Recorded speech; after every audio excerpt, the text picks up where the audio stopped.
Hello, and welcome to the Lipids in Your Lifestyle webinar. Today we'll be discussing fish.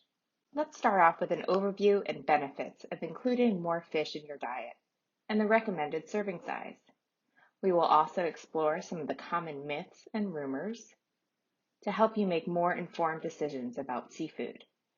This webinar will also help you be a more confident seafood shopper. You will walk away with some shopping tips, including how to select fish at the store, different types of fish available, as well as some more sustainable resources. We will then finish up with some tips on how to incorporate more fish in your diet, including some easy preparation techniques appropriate for any skill level.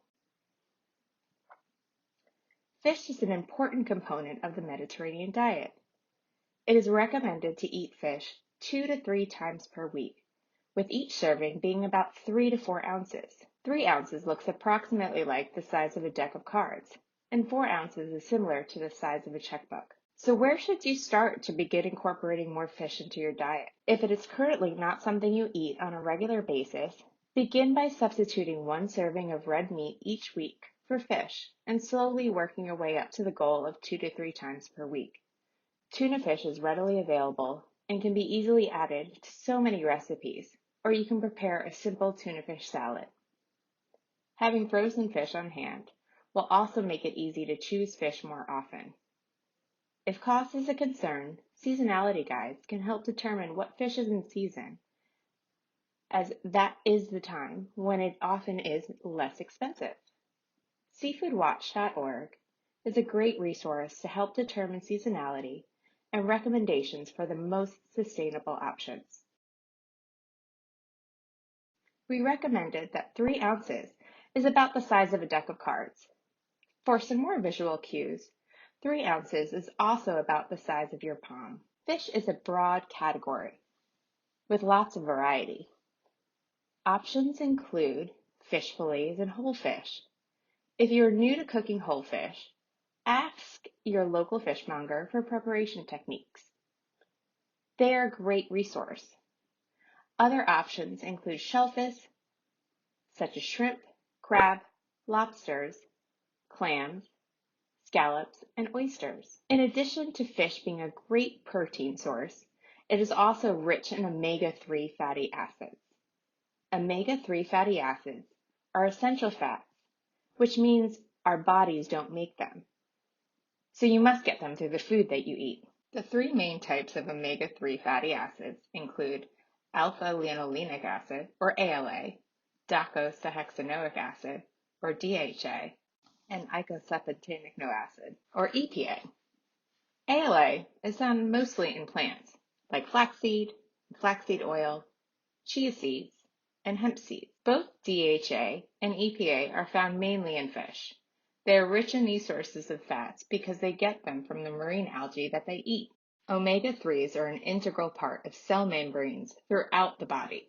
There's strong evidence that the most beneficial effects have to do with improving risk factors for heart disease.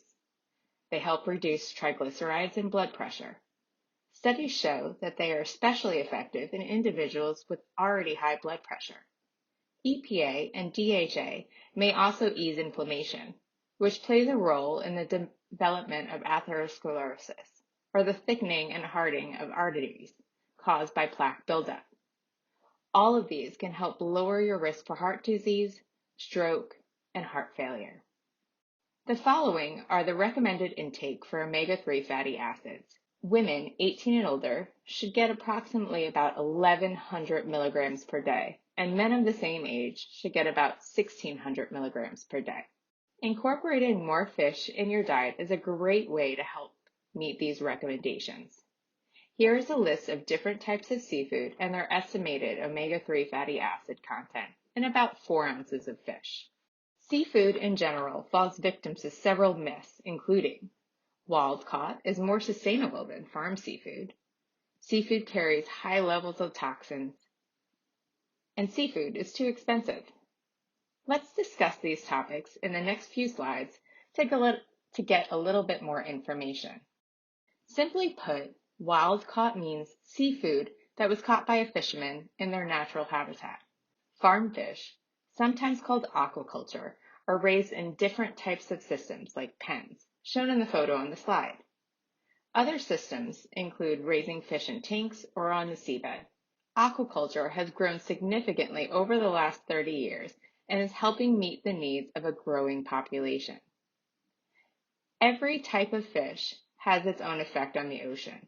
Being knowledgeable about the different types of practices used will help you make informed decisions about the type of fish you want to eat.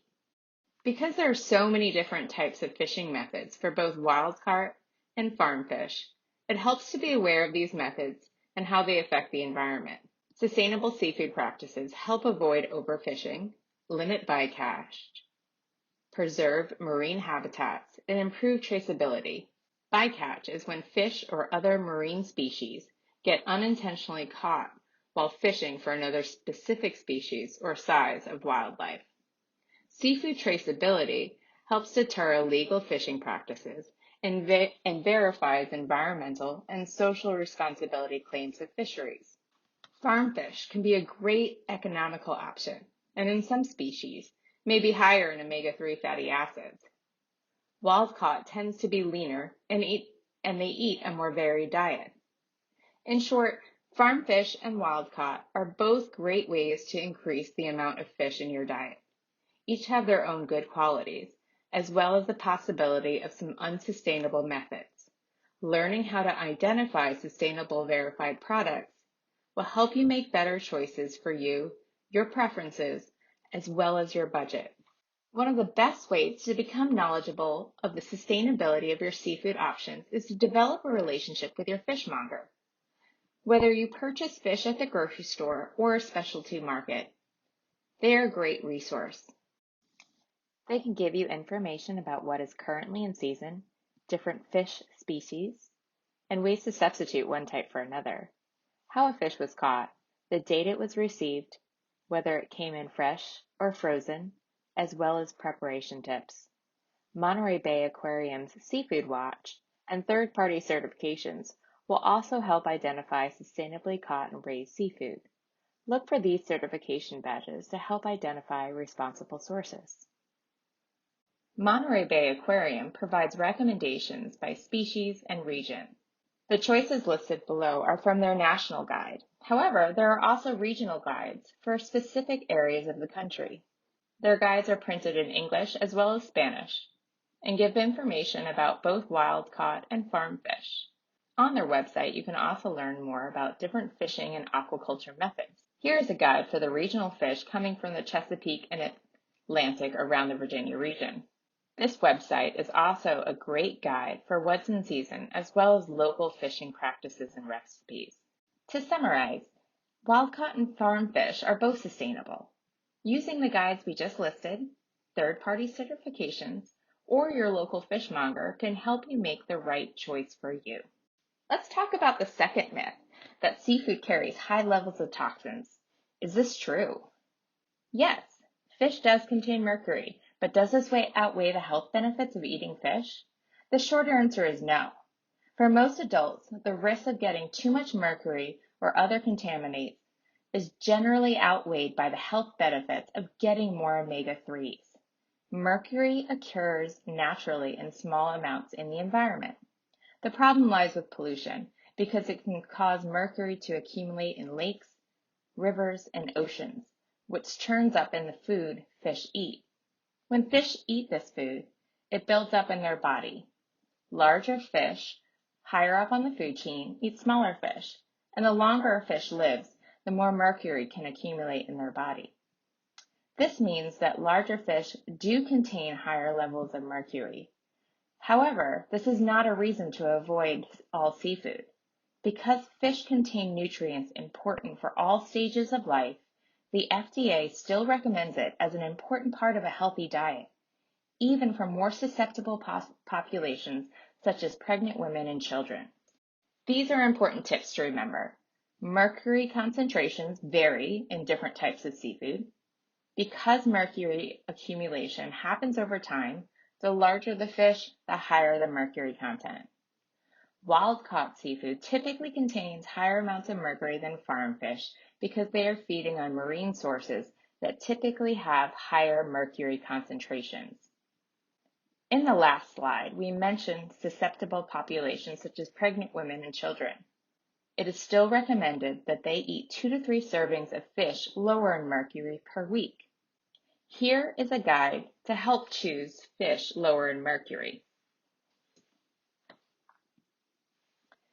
Now for our third myth. Is seafood too expensive? There are a lot of options to help fish fit into any budget. Buying frozen seafood can help save money while still being a high-quality product. Canned seafood goes beyond tuna. Look for salmon, sardines, and anchovies. Look for sales on seafood. Sales are often on fish that is in season. This is where seasonal guides can come in handy. Talk to your fishmonger and don't be afraid to substitute one type of fish for a similar one that might be more economical. An example of seasonality is Alaskan salmon is cheaper in the summer. At other times of the year, Atlantic salmon might be less expensive. We just talked about substituting one type of fish for another that might be more economical or sustainable.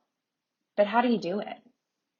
If you have a fishmonger available, they are usually the best resource for this. However, if this is not an option, you can learn how to substitute fish on your own. The first thing to keep in mind is the different categories of fish, of which there are 3 main categories. We will discuss this in a moment.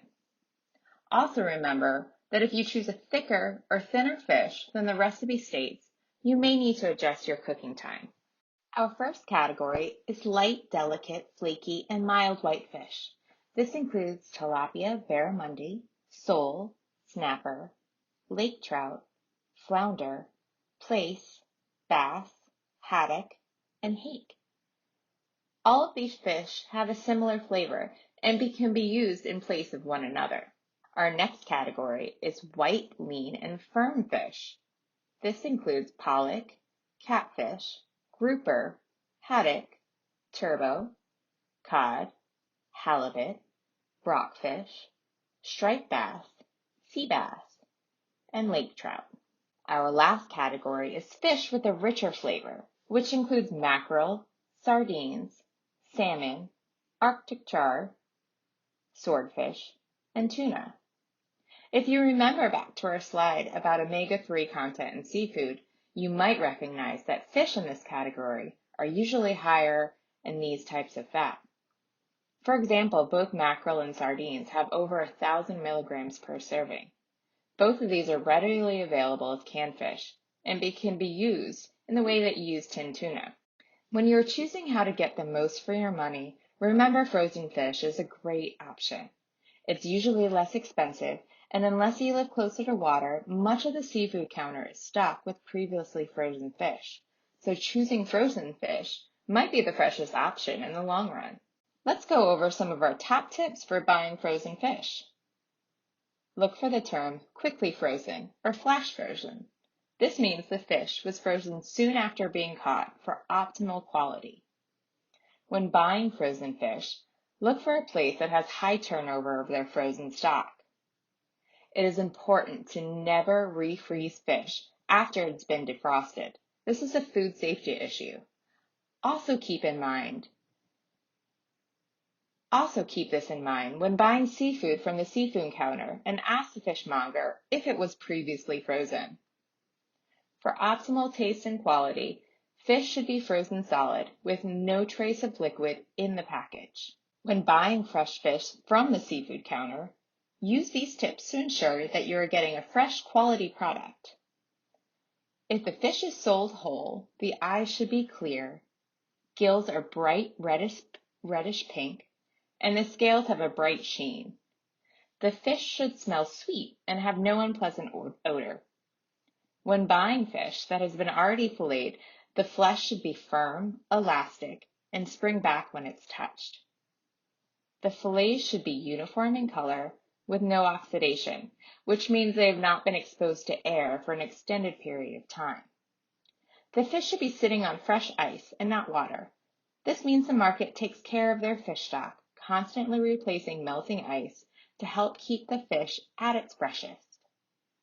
If you do buy fish at the seafood counter and you're not going home straight away, or perhaps it's a hot day, ask your fishmonger to give you a bag of ice to help the fish stay fresh until you get home. When buying shellfish, look for shells that are tightly closed. If they are not closed, you can lightly tap the shells and they should close. If not, discard them. The smell should be clean and briny, not overpowering. Do not buy shellfish with chipped shells. Clams or mussels are usually sold in a mesh, breathable bag that includes a harvest tag with information about where and when the seafood was caught, including the location and date, as well as the use-by date. If the shellfish is loose, you can ask the fishmonger to show you the tag. Transport them home and store them in a breathable bag. The shellfish needs to breathe until they are cooked or they will spoil. Clams and mussels should be cooked soon after buying them, but they can be held in the refrigerator in an open container for either 24 to 48 hours, and just cover the container with a damp paper towel. This will ensure that they'll not be smothered and stay fresh. If you've ever bought shrimp, you might see a size or a number on the package. This number means the amount of shrimp in 1 pound. For example, the picture here says 2630.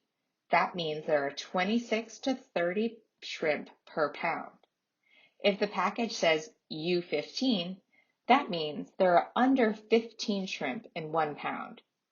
Remember, the smaller the number, the bigger the shrimp.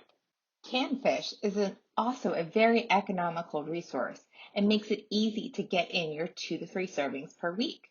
Tuna fish is the most popular, but don't forget about these other great options listed here. When buying canned seafood, consider lower sodium and how the fish was caught, which can usually be found on the label. You can always further reduce the amount of sodium by rinsing the fish after you've opened the can. We have talked about all the wonderful reasons to buy frozen fish, so let's go over how to defrost it. It's best thawed in the refrigerator. Depending on the thickness, this might take 2 to 8 hours. When using this method, take the fish out of the package and let it sit on a plate to allow the air to circulate around it. Sometimes you're not able to think ahead and defrost in advance. In this scenario, you can quickly defrost fish by keeping it in the vacuum packaging and placing it in a bowl under a tap of running cold water. It's important to leave it in the package so the water does not touch the flesh of the fish, as this affects flavor. Remember, do not defrost fish in the microwave under any circumstances. By this point, you've learned a lot about shopping for fish, and I encourage you to try some of these tips during your next grocery trip.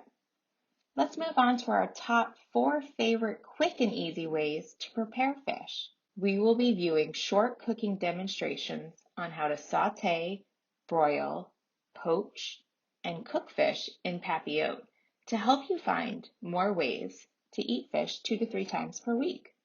Not sure what in papillote means? Stay tuned to find out.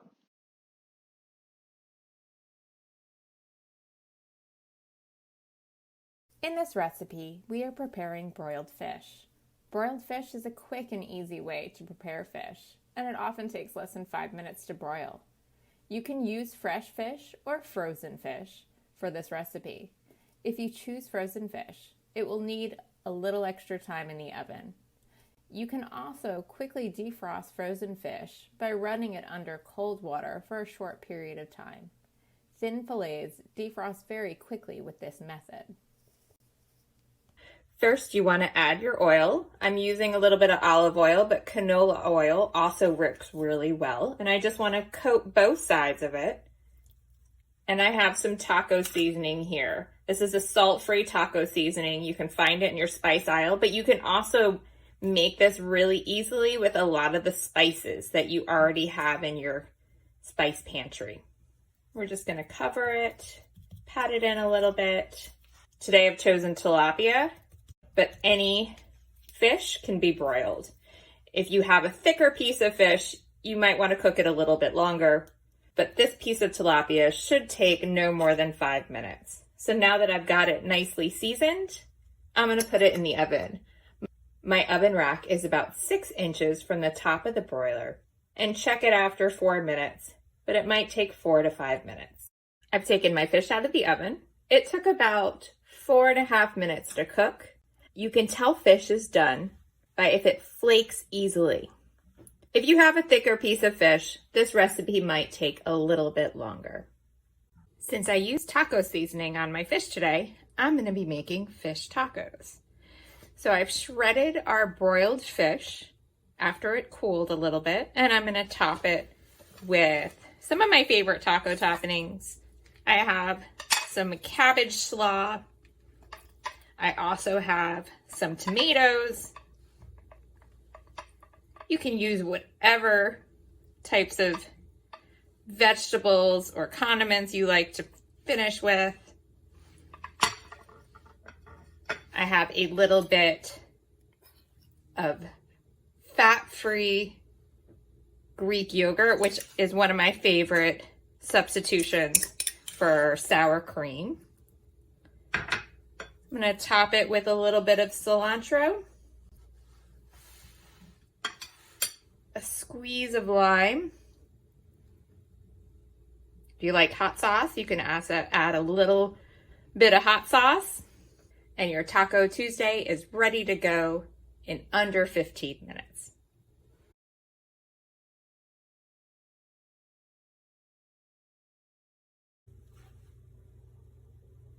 Today we're going to be making sauteed shrimp. Let's go over the ingredients. First, I have my shrimp. You can use fresh shrimp or frozen shrimp that you've defrosted. We also have some olive oil. I have some minced garlic. To finish my sauteed shrimp, I'm going to use some freshly chopped parsley and some lemon juice. To saute our shrimp, we're going to heat our pan over medium heat till it gets nice and warm. And then we're going to add our olive oil. And you can tell that my pan is nicely heated because of the way the olive oils really spread out immediately, but I'm just gonna give it another few seconds for it to get warm. And then I'm gonna go in with my garlic, and you can hear from the sizzle of the garlic that my pan was ready. And then I'm gonna go right in with my shrimp. I find tongs really easy for this because we want our shrimp to be nicely spaced out, and they're going to cook really quickly. And I'm just going to make sure that my garlic isn't burning there.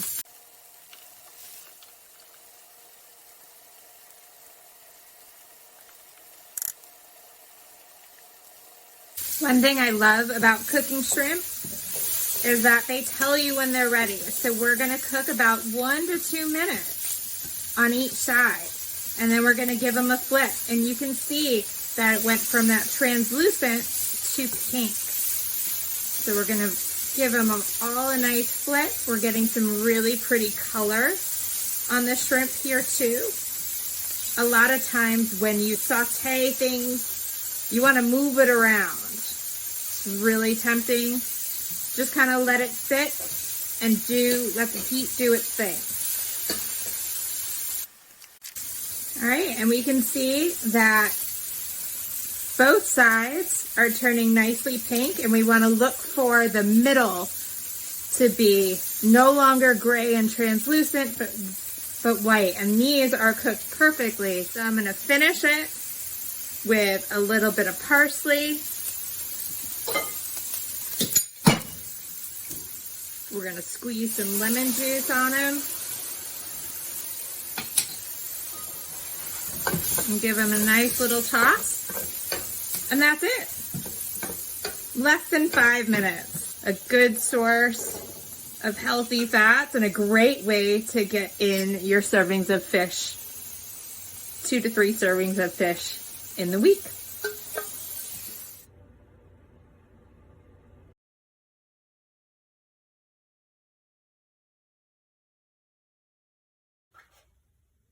Today we're going to be making poached fish. Poached fish is a easy way to cook fish. It cooks it very gently so it comes out perfectly every time. To poach fish, you're going to be cooking it in a flavored broth. Today our broth will be flavored with some celery. We have some onion. I have some herbs and a little bit of lemon juice. And today we're going to be poaching salmon. To poach fish, you're going to add all of the ingredients to the pot and cover them with cold water.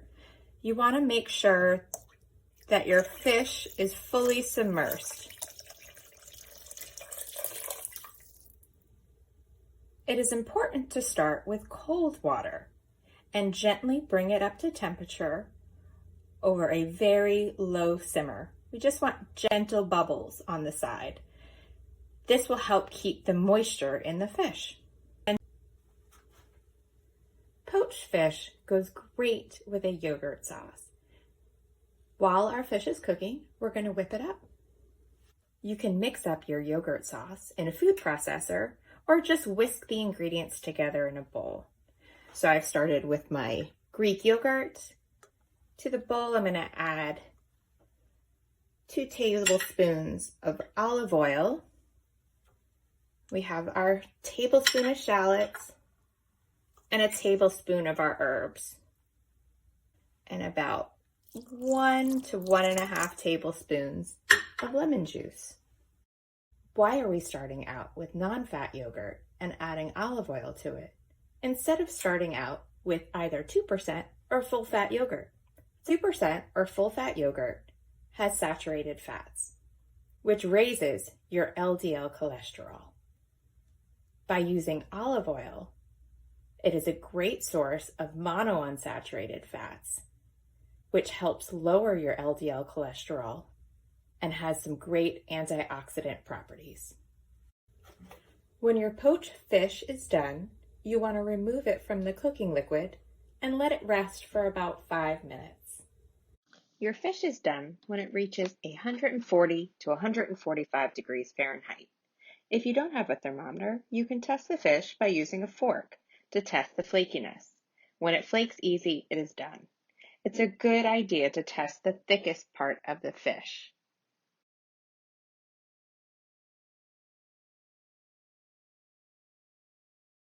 Today we're going to be making fish en papillote. Fish en papillote is just a fancy way of saying fish in parchment paper.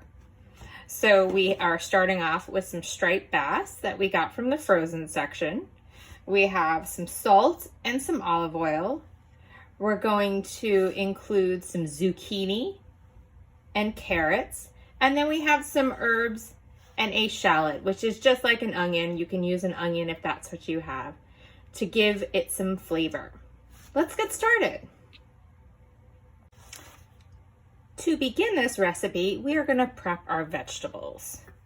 One thing that I love about fish en papillote is it's kind of a meal in a bag. You get to include all your vegetables. It's really easy. There's not a lot of cleanup afterwards, and it's also really impressive. One thing to keep in mind when you're including vegetables is you want to cut them in a size that's going to cook at the same amount of time as your fish.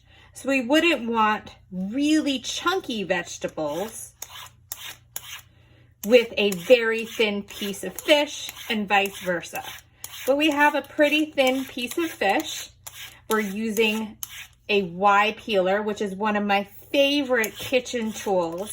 And we're just making some nice shaved zucchini ribbons. We're going to put the ribbons in the bowl and get started on our carrots. You can also use this method of shaving carrots to include in a salad as an alternative to grated carrots.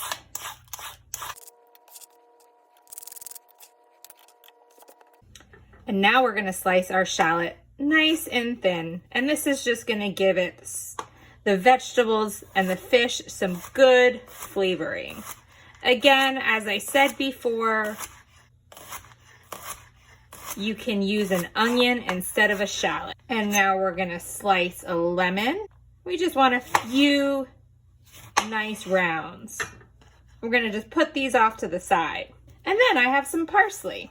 And this is gonna be mixed in with the vegetables. In our vegetables, we're gonna drizzle about a teaspoon of olive oil and a little sprinkling of salt.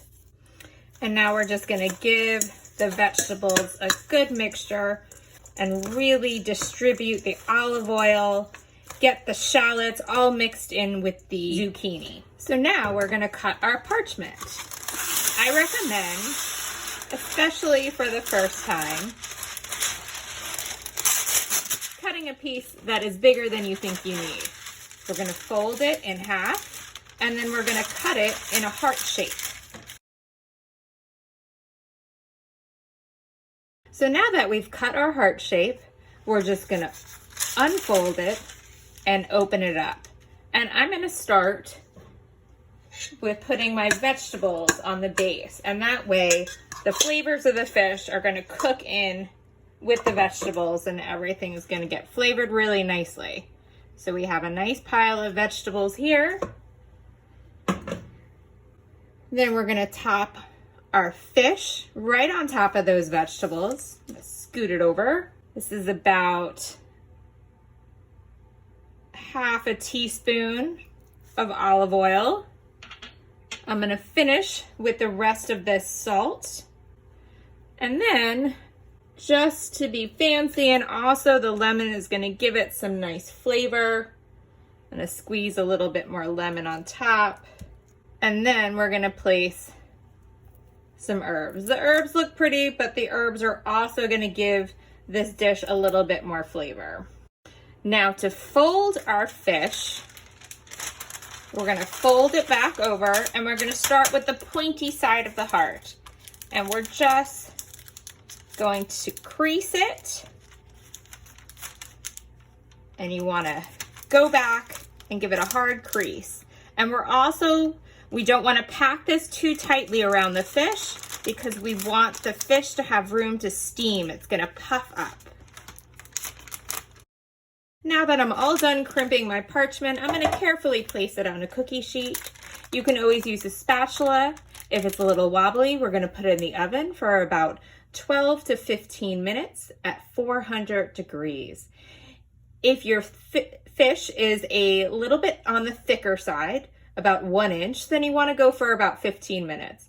But if it's less than that, if it's a nice thinner fillet, then we can definitely go for about 12 minutes. Okay, our fish is done. You can see how nice and puffed up it is. That means the steam really cooked from the vegetables and from the fish, cooked it nicely. And you're just gonna take some kitchen shears or a paring knife and cut it open. And this makes a really kind of fun, impressive presentation that everybody will think took you a really long time.